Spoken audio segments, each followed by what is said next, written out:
Se você quer ganhar dinheiro e ficar rico sem precisar esperar pelo longo prazo, um dos seus caminhos é o empreendedorismo, com certeza. Mas, é claro, nem sempre nós começamos com grande capital para investir, ou até com grande faturamento anual. E é justamente por isso que, para facilitar a estrada de quem está começando a empreender e também se manter dentro da lei, é que foi criado o MEI, que é uma categoria do microempreendedor individual. E a categoria do MEI conta com alguns benefícios legais para quem está começando.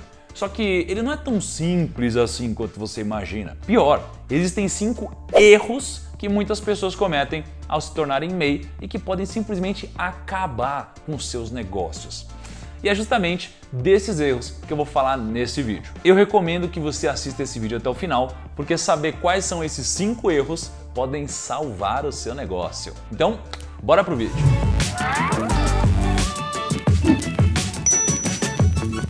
Primo, antes de mais nada, não deixa de se inscrever no canal e de curtir aqui embaixo, isso dá uma força tremenda, beleza? Vamos direto pro vídeo. Se você já pensou em se tornar um empreendedor e foi um pouquinho mais a fundo sobre como fazer isso, de fato, abrir um CNPJ e tudo mais, você provavelmente já deve ter se deparado com a possibilidade de se tornar um microempreendedor individual, o chamado MEI. E veja, para quem está começando, ser um MEI é algo interessante, é interessante para o empreendedor, porque ao se tornar MEI, a gente consegue vários facilitadores, inclusive aquela famosa isenção de imposto de renda, para quem tem uma receita bruta anual menor do que 60 mil reais. E que vai chegar a 81 mil reais em 2018. O problema é que, junto com esses facilitadores, também vem várias pegadinhas que ficam ali escondidinhas, mas que podem vir à tona e simplesmente destruir, desmoronar o seu negócio. Nesse vídeo, eu listei 5 dessas pegadinhas e, sem me prolongar muito mais, vamos partir logo para o primeiro erro. Primeiro erro, não ter controle das finanças. Bom, o primeiro erro, e que desencadeia todo o resto, é sem dúvida desconhecer os números básicos, tanto do seu orçamento familiar como o do seu negócio. Se você desconhece o tamanho dos custos e o tamanho do seu faturamento e também o quanto de lucro você tem, fica muito difícil tomar qualquer decisão. Fica difícil ver se é possível economizar, se o faturamento precisa aumentar, enfim, você trava totalmente nas suas decisões e você começa a tatear no escuro. E ainda pior, o fato de você desconhecer esses dados faz com que você cometa erros ainda piores. Os próximos erros que eu vou listar aqui no vídeo têm uma intimidade direta com esse fator que eu acabei de falar. E vocês vão entender o porquê. No fim, a realidade é o seguinte: se você quer evitar cometer erros com as suas finanças, seja como pessoa física, seja como MEI, você precisa entender exatamente como está funcionando e para onde está indo o seu dinheiro, como ele está chegando e se realmente ele está chegando. Porque conforme você cresce, esse assunto começa a ficar bem mais difícil e delicado e por isso você tem que prestar atenção desde já. Segundo erro: cobrança tributária ao mudar de categoria. Como eu disse para você no começo do vídeo, existe um benefício muito famoso que nos acontece ao nos tornarmos MEI. A gente tem uma isenção tributária de imposto de renda que vai até o limite da renda bruta anual de 60 mil reais. Isso quer dizer, em outras palavras, que se você se transformar num MEI e em um ano você não atingir uma receita bruta maior que 60 mil, você não vai precisar pagar nenhum imposto de renda, apesar de você ter que fazer uma declaração. A declaração ainda é obrigatória. Mas poxa, isso é uma coisa muito legal, não é? Porque afinal de contas, tudo que a gente quer quando a gente começa um negócio é crescer. E a parte tributária de um empreendimento é sempre muito complicada. Se a gente tem a possibilidade de começar com uma isenção de imposto, isso já é uma ajuda enorme para a gente poder ter esse gap de crescimento. O problema é o que acontece quando a gente supera essa receita bruta. E isso por um simples motivo. Quando você passa dessa receita, você passa a ter obrigações tributárias a pagar com o governo. E essas obrigações saltam, em média, 306%. Ou seja, se você consegue R$1 a mais do que os 60 mil permitidos, você adquire, por consequência, o triplo do custo tributário que você tinha antes. E aqui é a primeira porrada na cara de quem começa a crescer nos negócios. Porque muitos empreendedores acabam não se atentando nesse aumento de 303% e passam dos 60 mil, achando que com isso apenas vão começar a declarar. E não é que passar desse limite seja errado. né? Se a gente passa, é um sinal que o nosso negócio está crescendo. Isso é bom. O problema é quando a receita que você tem no ano excede apenas um pouquinho do valor estabelecido para isenção. E esse pouquinho do ganho acaba não compensando o custo tributário que você ganha na outra parte. Até porque, veja só, o limite é em relação ao seu faturamento anual e não ao seu lucro. Ou seja, pode ocorrer que você, sei lá, consiga um faturamento de 61 mil, mas o seu custo seja de 60 mil.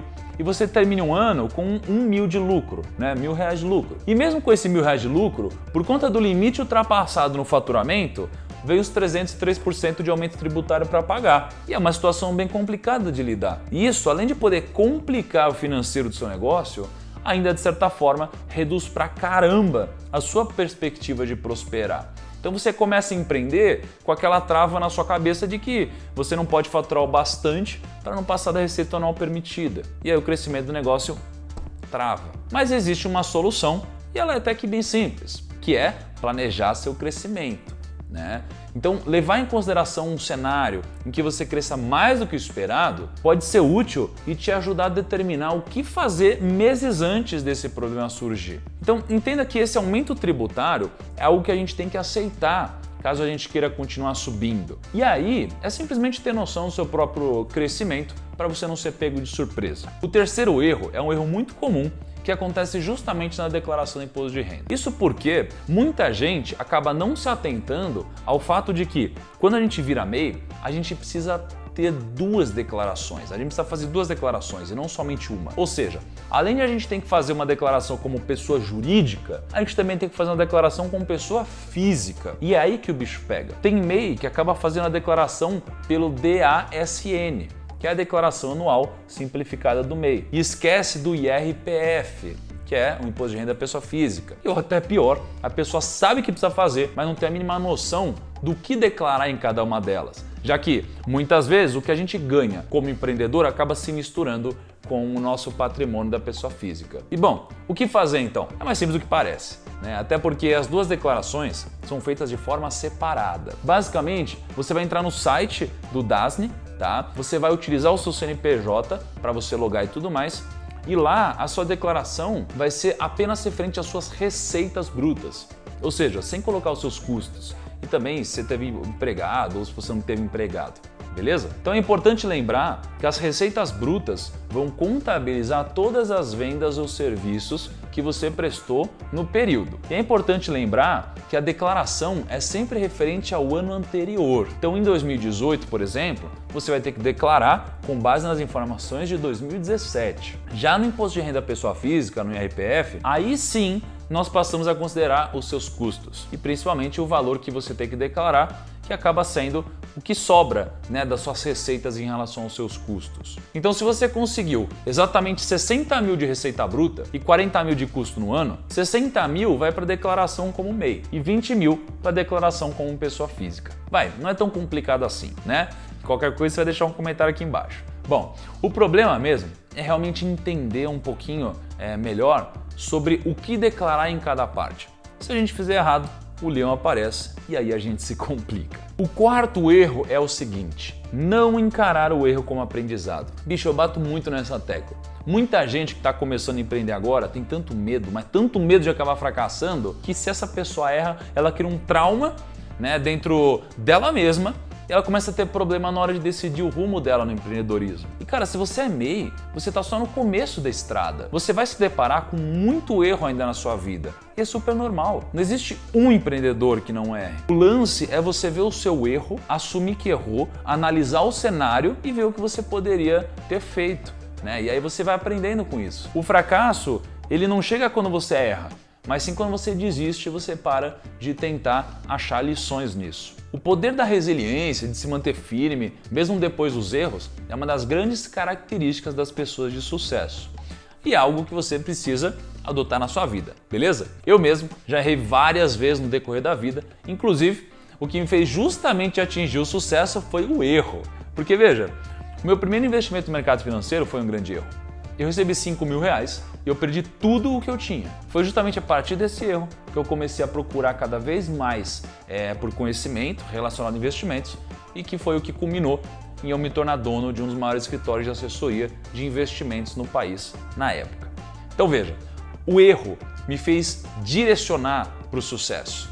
E é assim que funciona para todo mundo. Quinto erro, não entender o funcionamento do DAS. Então vamos imaginar a seguinte situação. Aí você está decidido a se tornar um MEI, beleza? Você se empolga, vê que não é tão difícil abrir um CNPJ com o MEI, você vai lá, faz todo o processo e abre. Mas aí você percebe que você precisa estruturar muita coisa ainda antes de criar o seu negócio.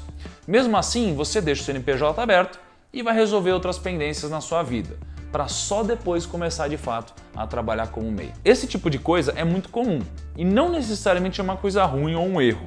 O problema é que quando a gente abre um CNPJ com o MEI, já é obrigatório pagar a chamada DAS, que é o Documento de Arrecadação do Simples Nacional. O DAS basicamente é uma obrigação mensal do MEI que ele deve pagar. E esse valor é de R$ 47,85, R$ 51,85 ou R$ 52,85. Tá? O valor não é grande, né? O valor não é tão relevante assim dentro do negócio. Mas é justamente por não ser grande ou por simplesmente desconhecer esse valor que muitas pessoas abrem o seu CNPJ com o MEI e acabam não pagando o DAS. E isso com certeza vai gerar problemas para você, já que o DAS é um valor a ser pago obrigatoriamente ao se tornar MEI. Por isso, a dica aqui é só você prestar atenção e não desprezar esse valor. Porque querendo ou não, é o que a gente precisa pagar. O valor não é grande, então vale a pena manter ele em ordem. Concorda? Então, bom, espero que você tenha gostado dessas dicas e que principalmente te ajude não só a tomar uma decisão, mas também a empreender melhor. Se precisar de alguma coisa ou tiver alguma dúvida, deixa um comentário pra gente interagir e espero você no nosso próximo vídeo. Beleza? Um abraço e até lá!